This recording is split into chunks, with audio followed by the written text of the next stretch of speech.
oranges!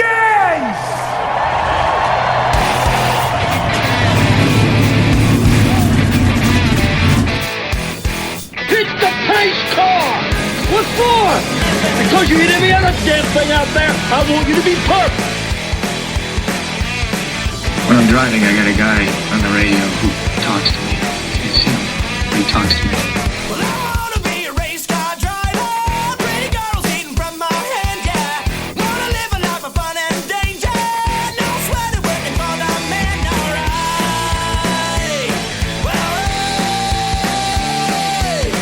Well, I wanna be a firefighter. Cool-headed when the heat is on, yeah. Save my baby from the burning building. Take all the blue sleepless sun, alright. No, he didn't slam you, he didn't bump you, he didn't nudge you, he rubbed you. And rubbing, son, is racing. Hey, race fans, welcome to the Hoobazoo Radio Network and welcome to the Drafting the Circuits radio program. My name is Frank Santoroski. I'll be your host for the next hour as we talk about this past weekend in racing and preview next week. Joining me in the studio this week are Mr. Gray Warren, Mr. Seth Eggert, and Mr. Richard Youden. Fellas, how we doing tonight? Terrific. Good, yourself? Oh, I'm doing great. I'm doing great because I'm a big Indycar guy, and we had a big Indycar race that was a really fantastic event at Gateway, or Worldwide Technology Speedway, as it's known this day and age. Takuma Sato took home the win after being vilified in the press after the events at Pocono. In other news, the NASCAR, the Cup Series had the week off, but the trucks were up in Canada.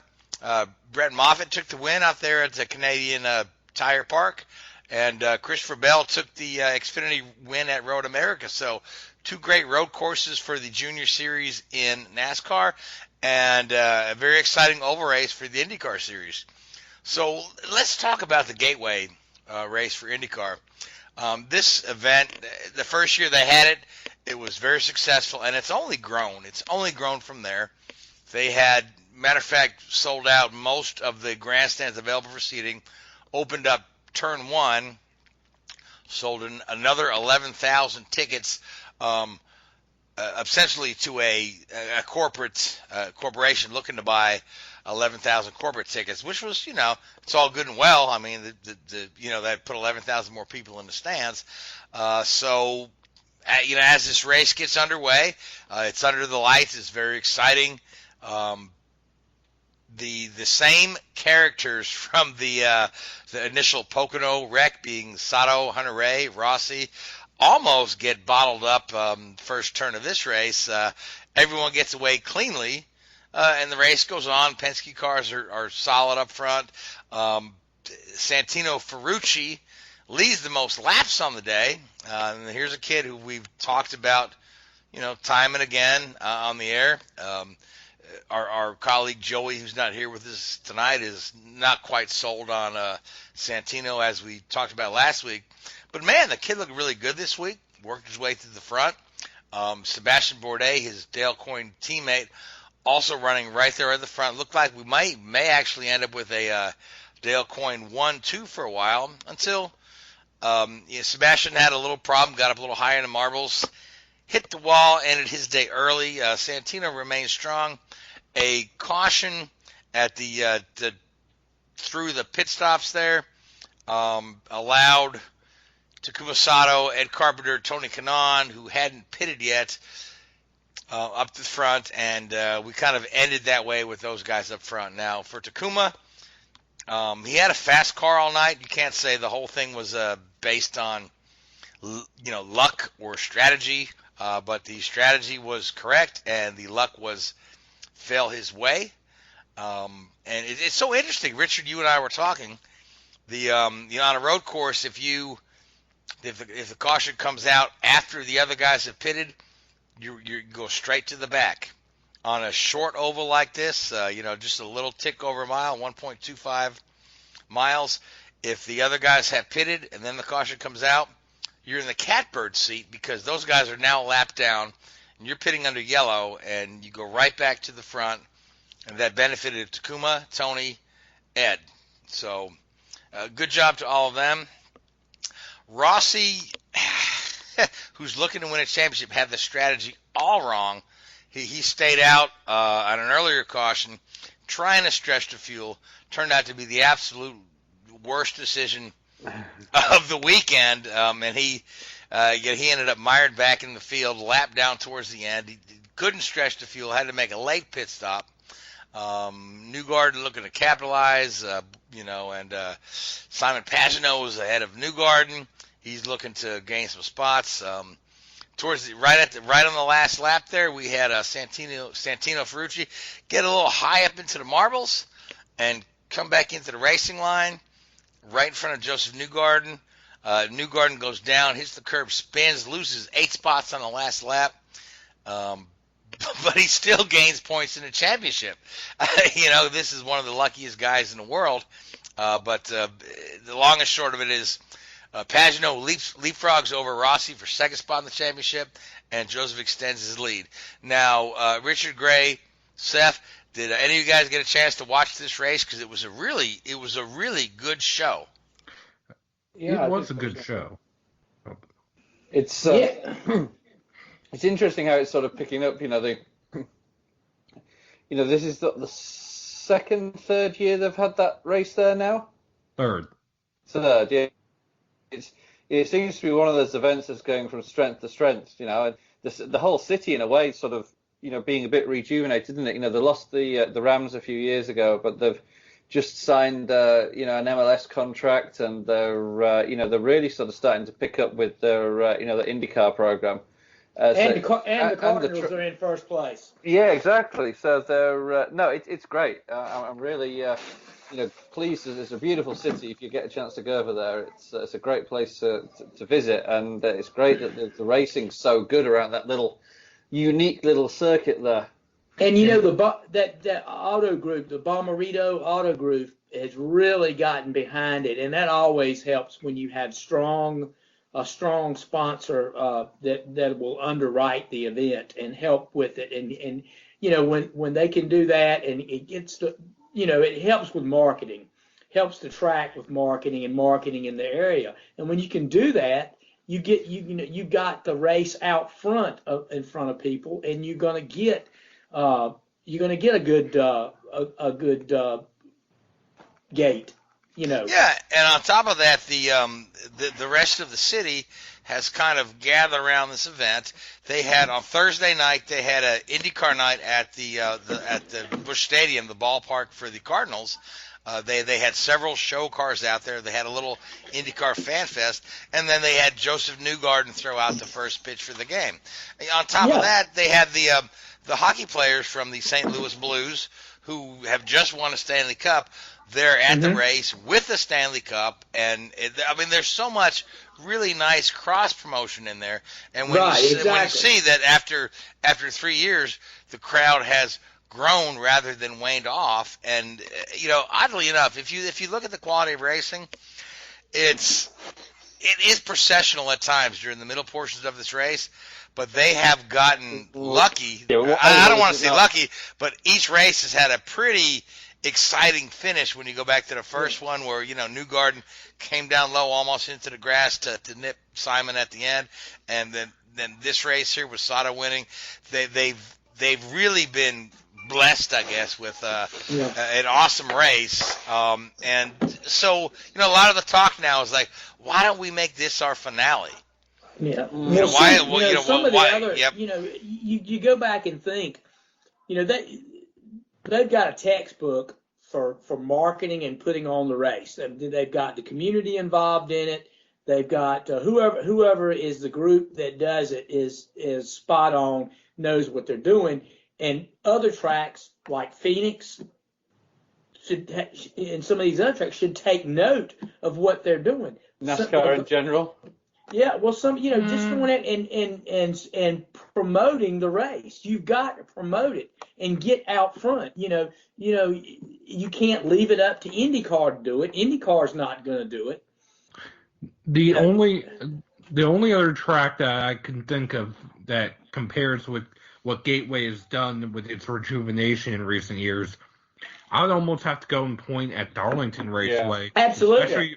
Especially with the throwback weekend. And it shows at the turnstiles. Darlington will be almost at capacity and has been since they went with the throwback weekends over the last several years. They have sold. There's not hardly many empty seats that you can spot from TV. And a couple of races in that period have been sellouts. So yeah, you're right, Seth. They have done a good job and they promote it. You see something on my social media, I see something promoting Darlington every day and have for the last 6 or 8 weeks. Same here.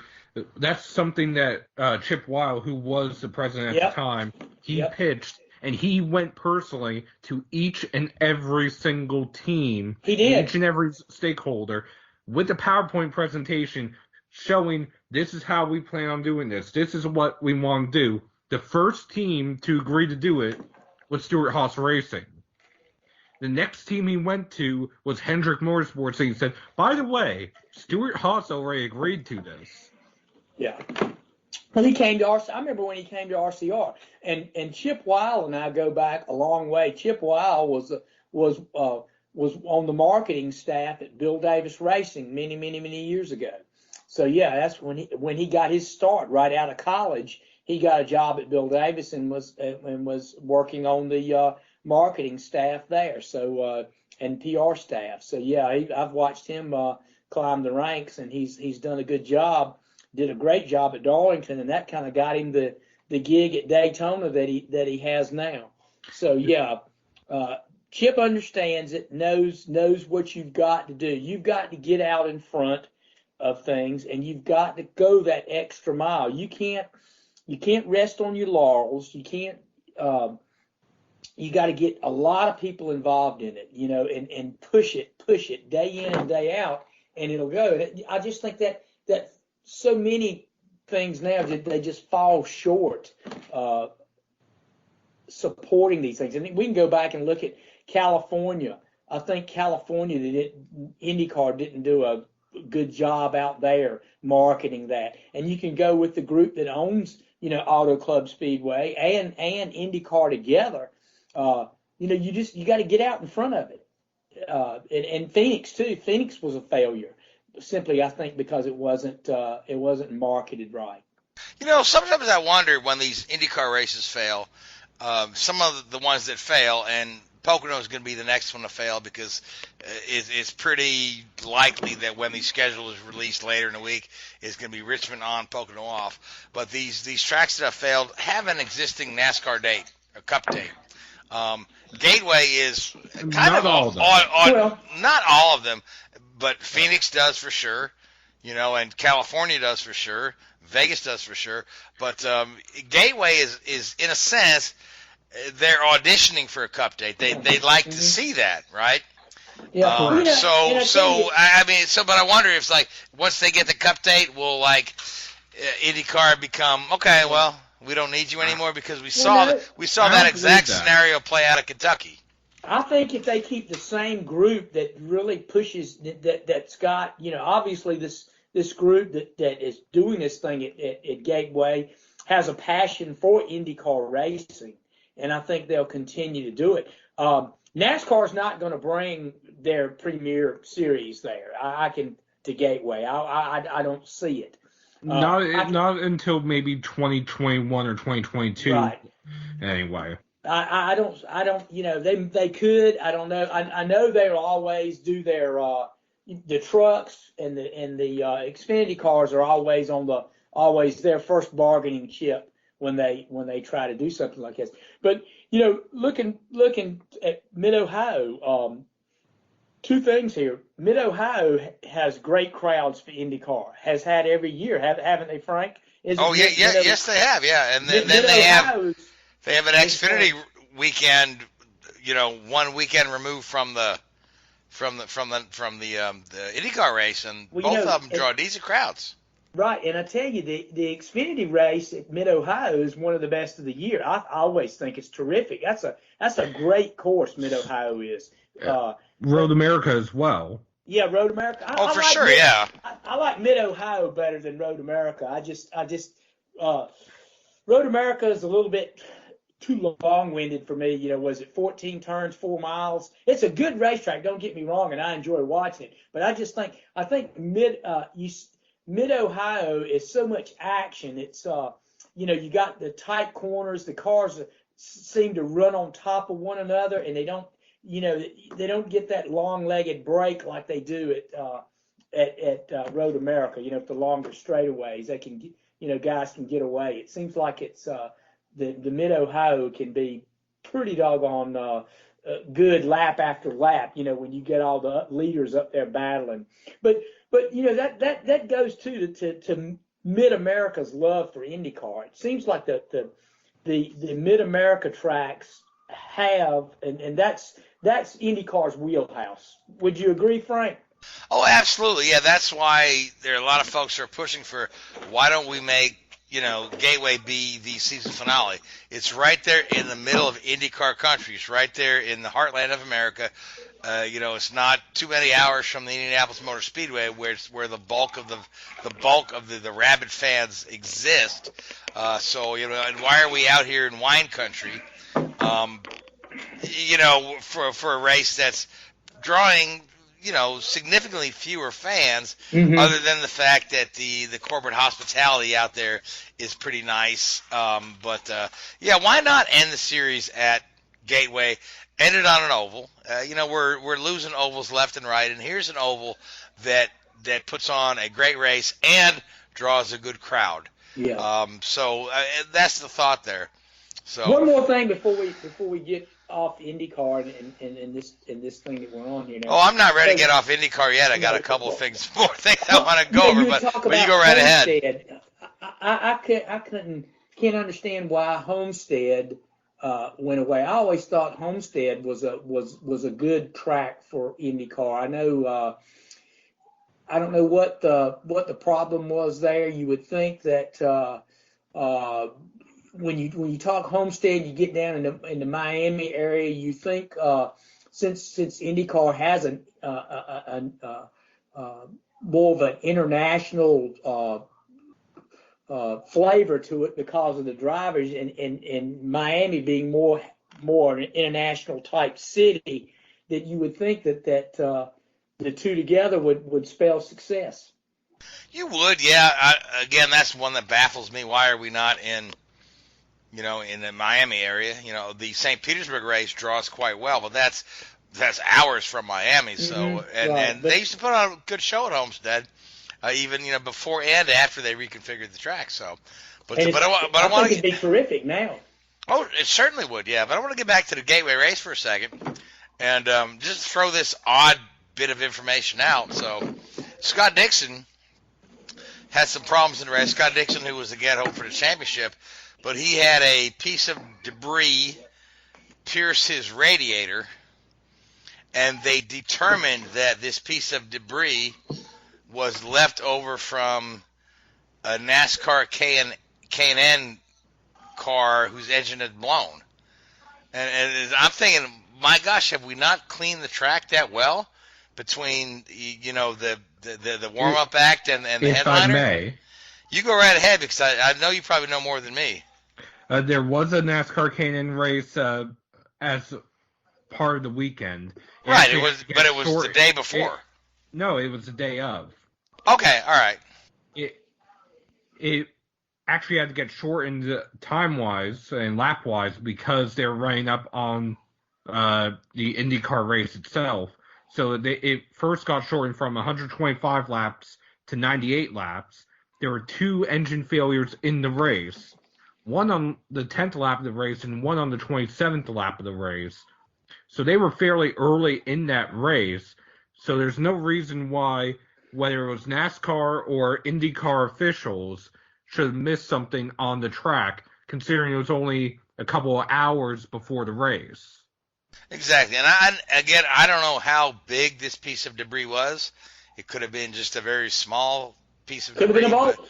Could have been a bolt, but either way, they somehow determined it was left over from a K&N engine explosion. So yeah. I don't know. That's neither here nor there, but it certainly put a damper on Scott Dixon's championship hopes. He tried to get back in the race, got back in for a while, but the radiator was just losing water.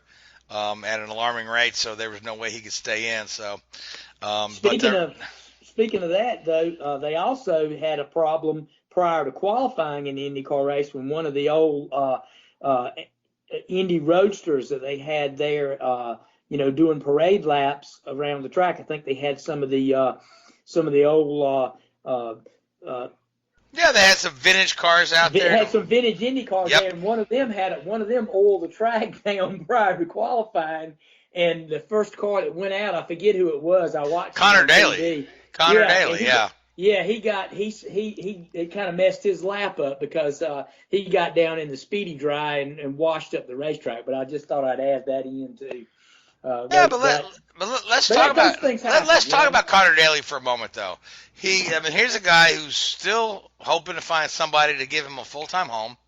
He's picked up these couple of rides with Carlin to fill in for Max Chilton on the ovals, which is good for him, good experience for him. So he started close to the back of the pack, finished in the top 5, and he ran up front most of the night. In the Carlin car, while his teammate Charlie Kimball was mired towards the back. So you got to wonder, are Carlin's problems the drivers, or is Carlin's problem the car? Because it seemed like Connor Daly did a really fine job making the best. He was really competitive all night long in that car. They're just saying, "Oh, the car is the problem." He actually finished 6th because they threw the yellow for Newgarden's spin on the final corner. Right, but he was up there in the top 5 all night. Yes.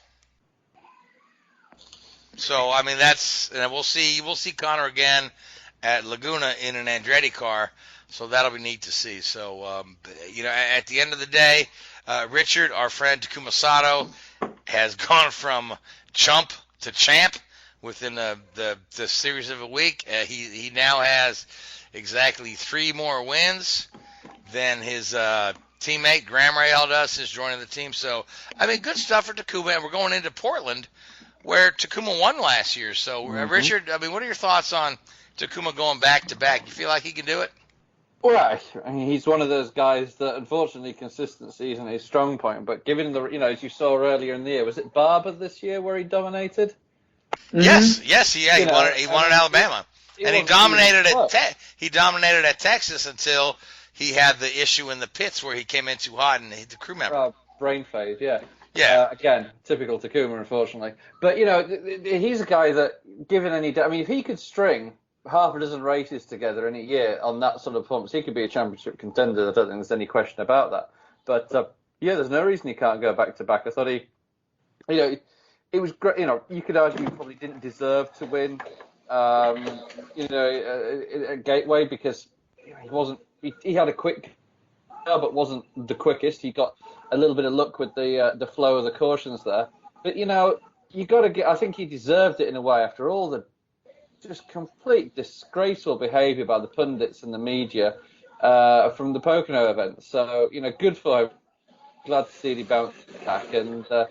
He's a pretty tough character, and he's going to take it all on his chin. And it was really, really good to see him get that win. Very pleased. Yeah, a lot of people in the media wanted his head served up on a platter after Pocono, and I thought it was ridiculous. I thought some of the comments that were made, even during the broadcast of Pocono, were kind of uncalled for. It's not those guys' jobs to be stewards.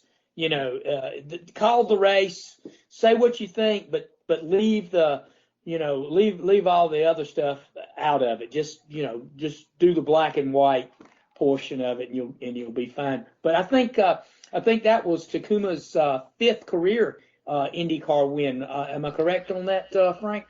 Yes, sir. He won at one for AJ Foyt, Long Beach in 2013. Won the Indy 500 for Andretti. Now he has 3 wins with Rahal.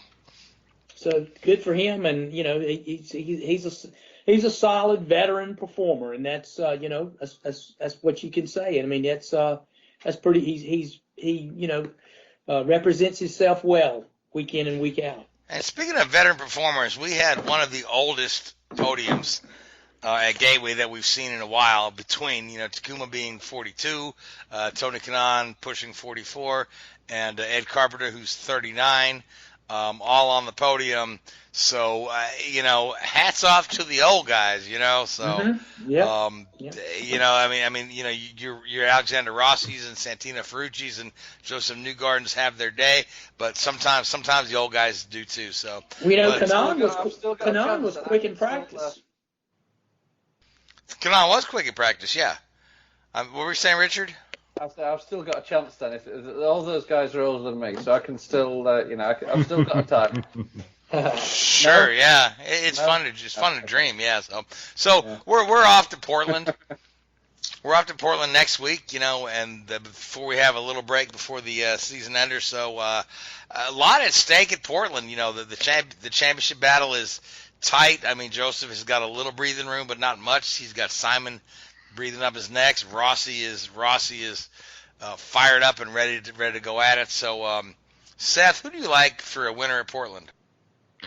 Honestly, with the way things are going, it's basically coming up one of several drivers. So I'll just go with Simon Pagenaud. Okay, and Gray, what do you think?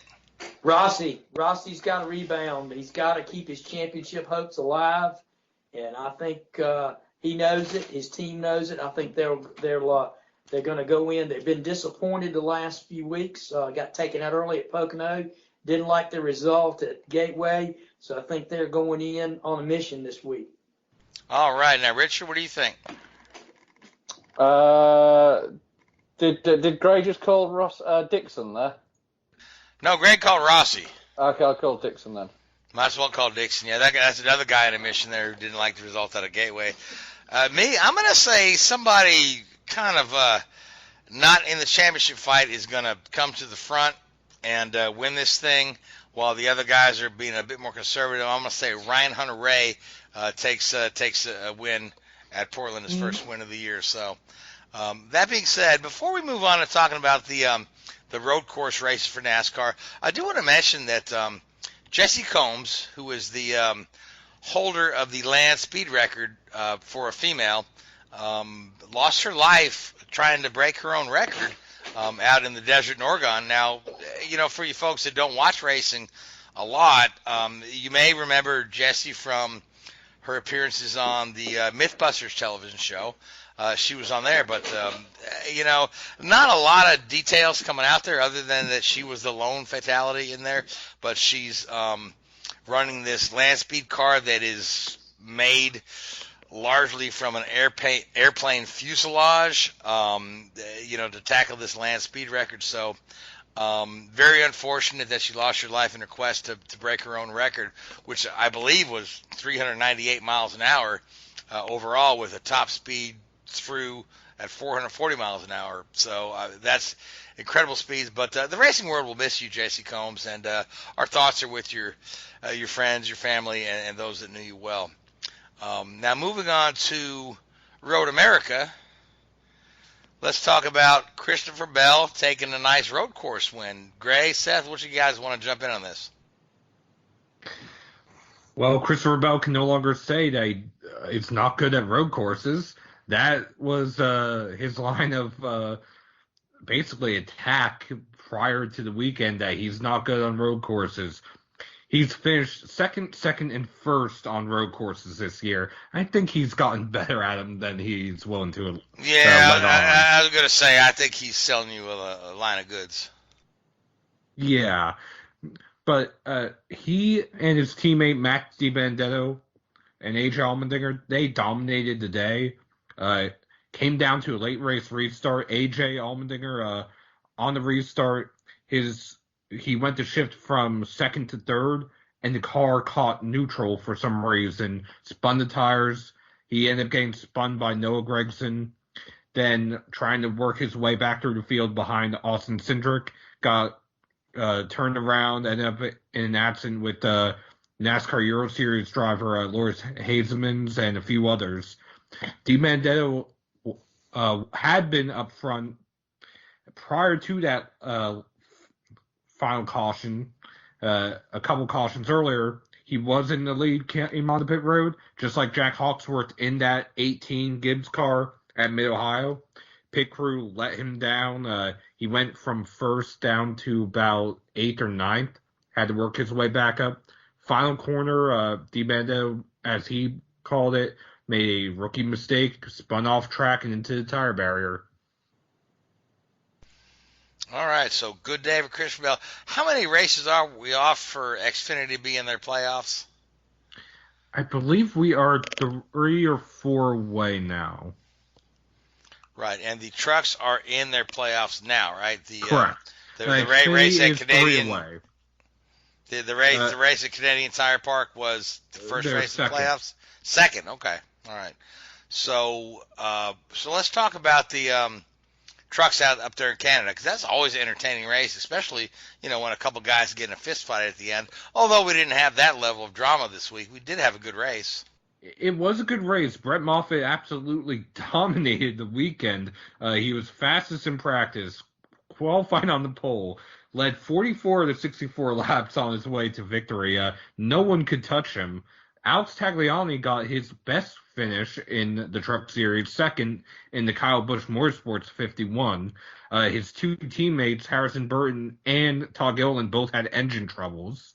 Although I do want to knock the Fox telecast, they, for whatever reason, left a battle between 5 of the playoff drivers on the final lap to follow Brett Moffitt around the entire track, who had a, 5.5 second lead at the time, and missed Stuart Friesen running out of gas, one of the playoff drivers, as well as an off-track excursion for Tyler Ankrum, one of the playoff drivers.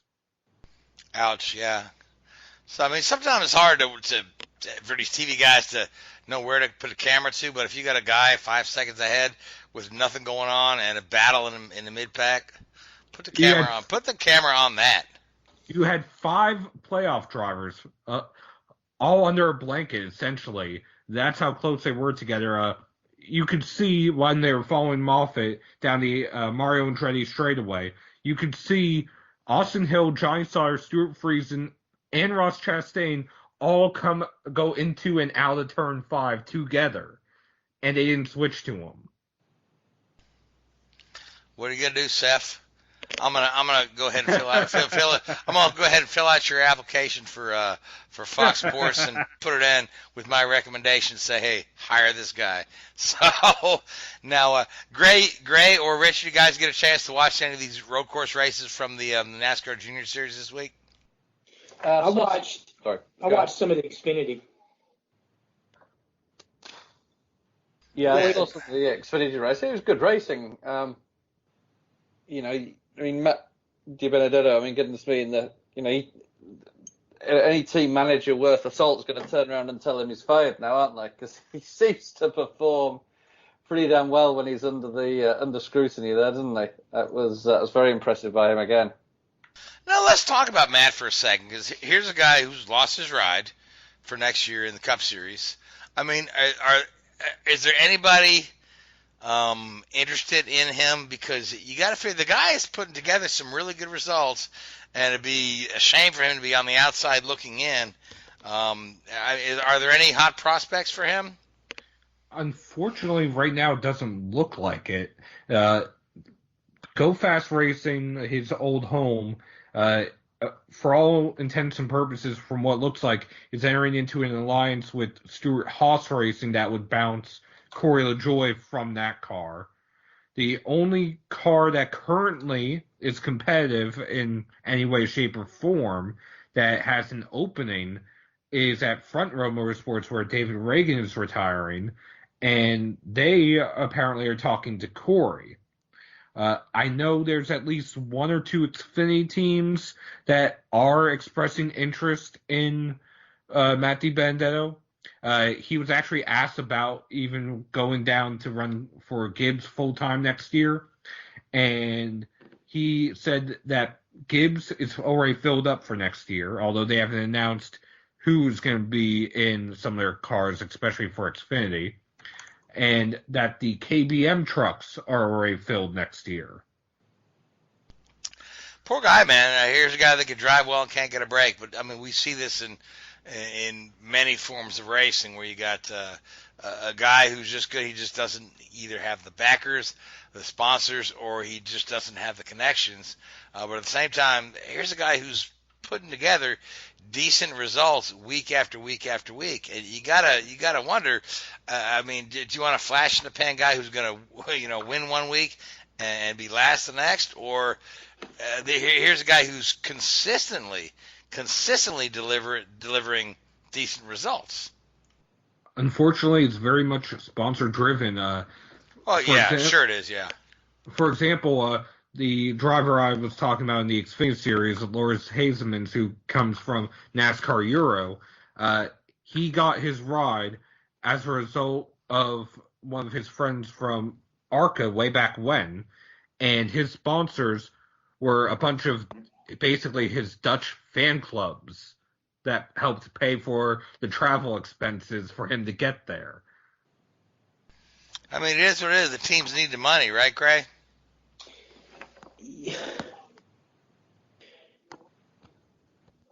Yeah, it's this. Unfortunately, that's the way the sport's driven today, and we see that we see that all across all forms of motorsports. You got to bring money to the table to be able to get the ride. Sometimes talent is not enough, and it's kind of a trend that we've been in, for a good while, and I think someone will pick him up. I mean, someone's going to get injured along the way. You hate to say that, hate to see it, but he'll step in somewhere. He'll get his shot. It's just it's kind of late in the year to be negotiating for rides for next year. A lot of that stuff's already in the works and headed toward, those deals are headed toward signings and things like that this time of year. So, yeah.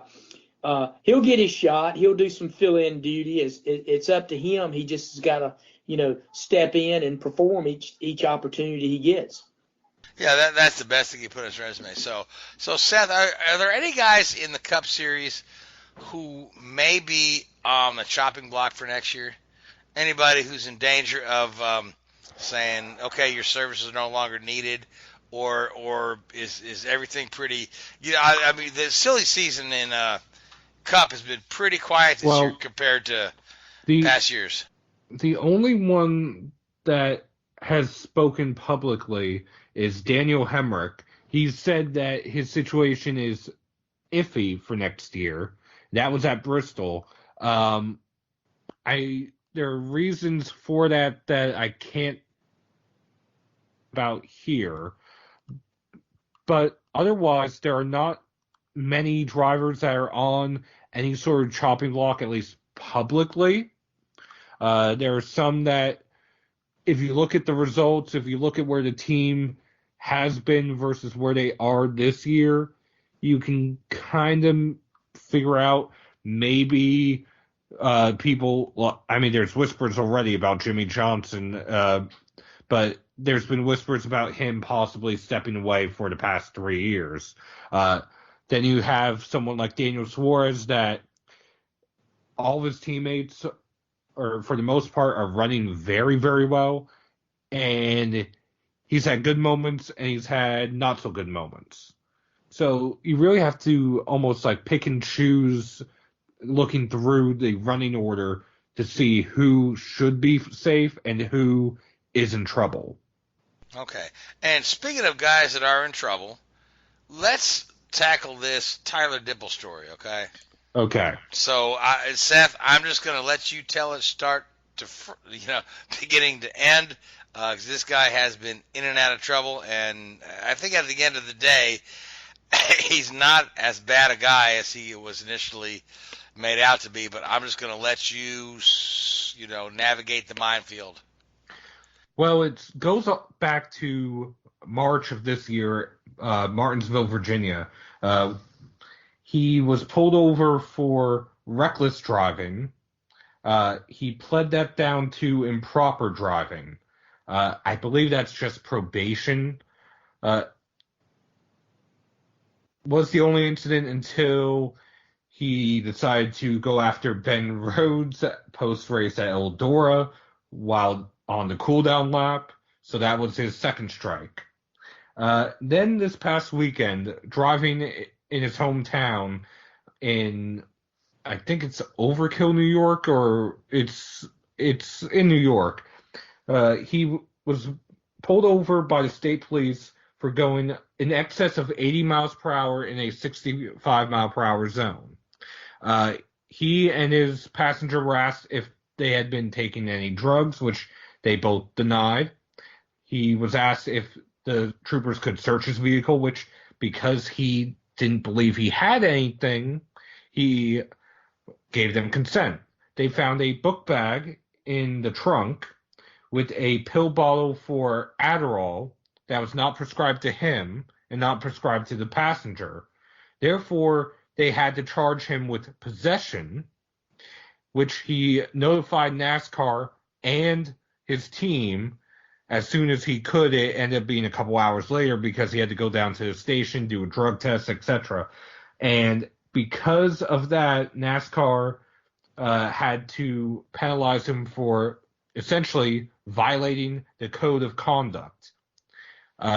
Turns out one of his friends whose book bag it was and whose prescription it was has claimed the bag, so the charges have been dropped, although they still have yet to be officially dropped in court.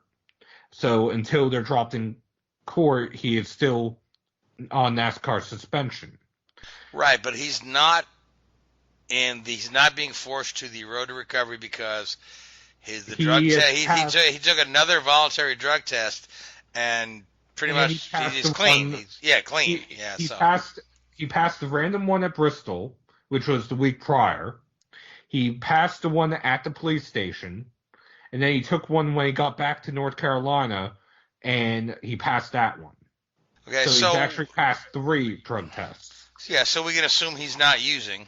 Or, correct. Well, we can do better than assume. We can be fairly confident he's not using. And but now I want to back up to the New York. The initial report said he was transporting stuff over the Canadian border. That was. Is that just a misnomer that's not true, or? He was on the way to the border to go up to the track in Bowmanville, Ontario. So it was taken out of context because he didn't know he had it. So he can't exactly be transporting it the way it was described he was transporting it. Yeah, because the initial reports that came out sounded like, oh my God, here's a guy smuggling drugs over the border, and it turns out it's nothing like that. Not at all. And he did actually plead guilty for the traffic violation, which it's New York Traffic Law 1128A. I'm not going to read the entire law. Essentially, improper driving. And instead of it being a speeding penalty, it's a speeding ticket, I should say. It's essentially a lane change violation that he is being essentially charged with now. Okay, so he's a race car driver and he drives fast in the interstate, change lanes. Richard Gray said, how many times do you go 85 miles an hour on the interstate when it's speed limit 65? Plenty. So I think that. Never said that. I never do that. Okay, well, yeah. You British people do nothing wrong. So Dippel is not reinstated yet. Not yet. But do we feel that is forthcoming? Honestly, it is more likely forthcoming. It's just a matter of time. This reminds me a lot of Kurt Busch in 2015 when he was initially charged with domestic violence against his then girlfriend or ex-girlfriend, Patricia Driscoll. And he was the charges were dropped, but he had to, and it was proven that he didn't do it, or didn't do exactly what she described anyway. But he had to wait, and NASCAR had to wait until charges were dropped 3 weeks later for him to be reinstated. Right, they had to make sure the legal process ran its course, and I understand that. So, well, I mean, hopefully Dippel can get back in a car and his reputation isn't too awful tarnished. For the Truck Series, their next race is until Las Vegas, and that's in 2 weeks.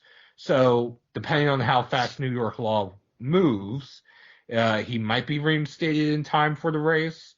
Otherwise, Young's Motorsports might have another driver in the truck. Up in Canada, they elected to put DJ Kennington in the truck. Okay, well, we'll just have to see how that all plays out for him. So, now, where's the Cup Series off to next? Darlington. Now, Gray, that's your favorite track on the schedule, and I know that. And I know you'll be there. You'll be there in your retro gear. So, Gray, give us a quick preview of Darlington and what we might expect to see. We got a couple of guys right on the bubble, hoping to maybe sneak a win in and get in there. So, with the new package and tires and everything, what kind of race might we expect to see at Darlington this week? Well, we'll see the typical Darlington there, where tires will be. Tires will mean a lot. Tire degradation is the name of the game there at Darlington. Being able to manage your tires, the fall off is so significant because of the tire wear is pretty accelerated at that track, simply because of the old sandy rough surface that the guys run on. And I think too, Darlington is a track where the veterans will come to the forefront. A lot of places, in a lot of races, that's what you'll see. I don't know. There's a few surprises over the years at Darlington, but most of the time, you'll see guys like Truex will be strong, Harvick will be strong there, Denny Hamlin be strong, Kyle Busch, and the race will be kind of has sort of an ebb and flow. You'll see guys get out front, and then the field, they'll kind of accordion back to the rest of the field. You'll see guys work on their cars throughout the night, and sometimes guys that don't run well at the beginning of the race will emerge at the halfway point and run strong the rest of the way. It's tough to pick, one guy there. I do think Truex has been really strong there the last several years. I think he'll be tough to beat there. Kyle Busch, again, Harvick usually runs good there. That 4-car seems to come good, but I'm looking forward to it. It's always a good show. Good, like we talked about earlier, the fans really show up for that race. It'll be a good crowd there. Hopefully, there's some storms brewing out in the Atlantic, and hopefully they'll stay away and let us get that race in. I think, and Seth can back me up on this, but I think the Southern 500 has never been rained out. It's had some rain delays and been rain shortened a time or two during its long run, but I don't ever remember a full rain out and having to come back another day for the Southern 500. But this will be my 50th consecutive Southern 500. And Gray, who are you picking? I'm gonna go with Truex. I think he'll be tough to beat there. Outstanding pick. Now, Seth, to you? Well, I'm going to go with Joey Logano, and if you haven't seen his throwback unveiling, his wife wears the fire suit in the family. If you get the reference, Yep. He's thrown back to Kevin Harvick's Daytona 500 winning car, and he very famously said after an altercation at Pocono with Harvick that Kevin's wife Delana wears the fire suit in the family. Oh, that's funny. I did not see that, but that is hilarious. So, all right. So, Joey Logano for you, Richard. What are your thoughts on Darlington? Who would you like to see win, or who are you going to pick? Who are we going to pick for Darlington? Chase Elliott. Okay, and I'm going to go with Brad Keselowski. He's won at Darlington in the last decade, I believe, if I'm not mistaken, and he's running another Rusty Wallace era Miller Genuine Draft livery, that those cars were absolutely beautiful. The black and gold Miller Genuine Draft cars, that's going to look phenomenal on the track. So off to Darlington now, Richard. Formula One is gearing up to get going again, and there are a lot of rumors. There are. A lot of rumors surrounding young Mr. Ocon, and I've seen rumors putting him in every car on the grid, from the Mercedes to the Renault to the Haas. So tell me what you know. So the biggest clue that something's going on is there was a French auto magazine published a front page of stating that Ocon is going to be replacing Nico Hülkenberg at Renault, and then Hülkenberg retweeted the photograph with the caption, "We're going to be in for an interesting Thursday," or something along those lines. So who knows what's going to happen?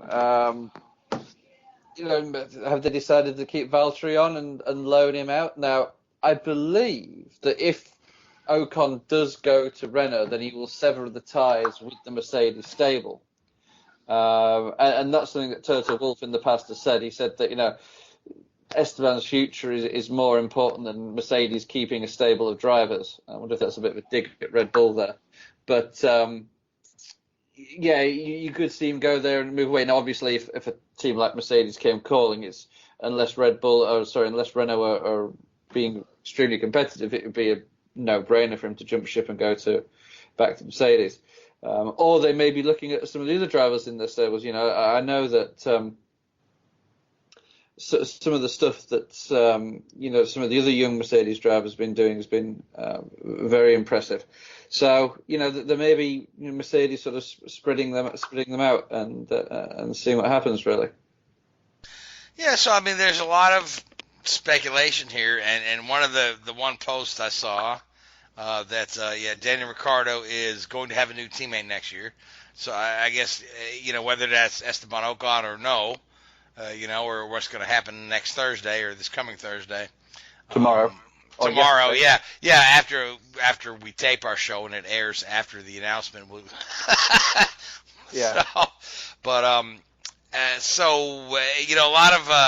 lot of the smart money is putting Hülkenberg in the Haas car, and Grosjean looking for work. Are you hearing anything on that front, or? It makes sense. I don't think there's anything, if that all played out, I don't think anybody would be too surprised, would they? I think I'd go with that, Makes sense. I think Haas need to change something up,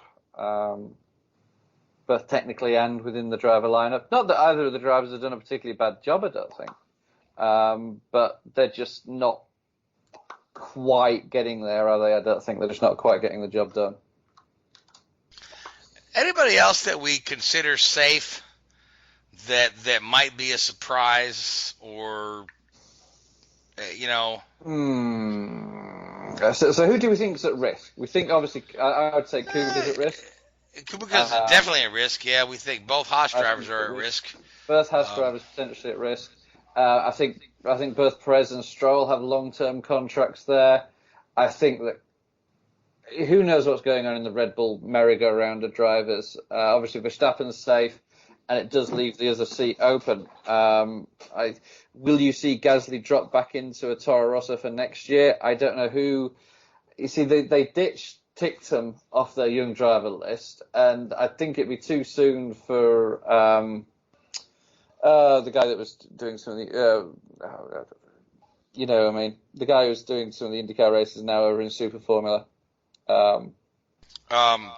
Yeah, Pato O'Ward, yeah. It's too soon for him to step up to Toro Rosso. So, you wonder, is Gasly going to be relegated back to Toro Rosso for next season? And who is his teammate be? Would it be Kvyat or Albon? I think if Kvyat doesn't get promoted to Red Bull full-time again, you have to question keeping him at Toro Rosso for another year.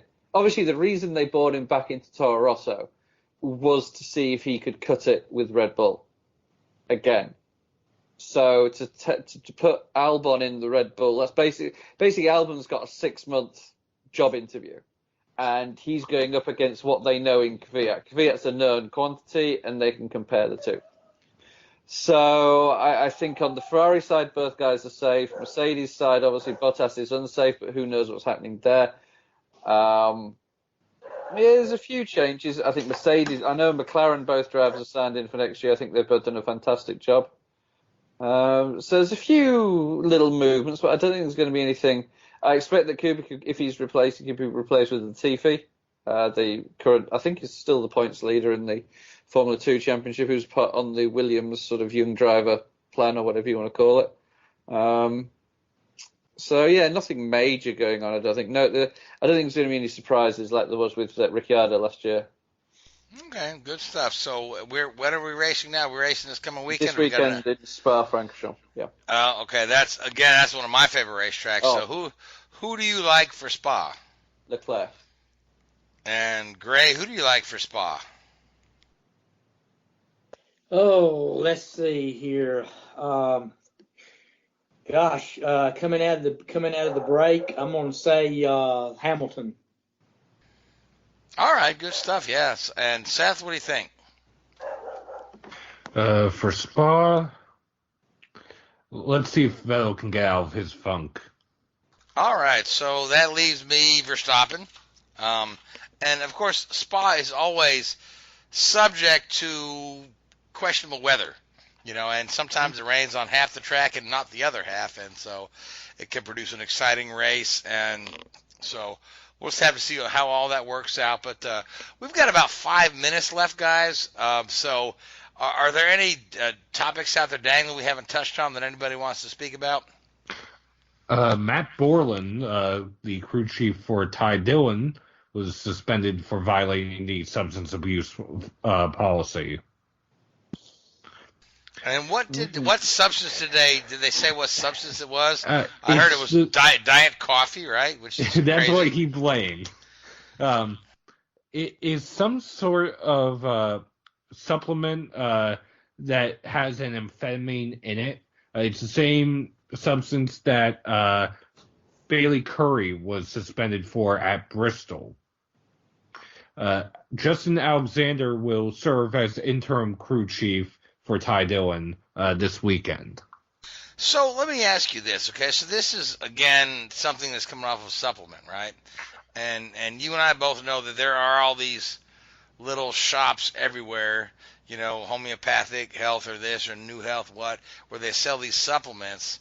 Is this just a matter of guys not doing their research to realize that this whatever is in this supplement is actually a prohibited substance under their employer, their employer's rules? I would say that's more than likely correct. It's either that or they just don't realize it's on the banned substance list. Yeah, that's what I was saying. Yeah, so because you get these also you get these guys to give you a say. You go to the gym and somebody give you a sales pitch. Oh yeah, try this, and it's 100% natural, and it's homeopathic, and it's this. But at the same time, these things are not regulated by the FDA either, so you don't always know what you're getting in that. So it seems to me like your smart bet would be to say, no, let me just get some aspirin because I know that's good. Also, this just came across social media. Tyler Dippel has officially been reinstated. You heard it here first, folks. Breaking news. Breaking news, yep. Well, as we suspected. So recorded 2 days ago. All right. So, Gray, any parting words for the night? No, not really. Just hope to see a good race at Darlington this weekend and enjoy it. Number 50. Hopefully get to start another streak. Make it 50. Do you get to wave the green flag then or something, Craig? Huh? Do you get to wave the green flag They must be doing something for you. Yeah, they need to make me the Grand Marshal, I guess. Maybe next year. I would vote for that. Yeah. So, Gray, hope you have the best time in the world at Darlington. Looking forward to it. Yeah. Seth, Richard, thank you so much tonight. And Gray, great show tonight. I want to thank Hoobazoo Radio Network. I want to thank iHeartRadio, Spreaker, and I want to thank all you folks that listen to us week in and week out. This is Drafting the Circuits. My name is Frank Santoroski. Good night. WHOOBAZOO, that's Hoobazoo.com. Enter website, enter website, enter website, enter website.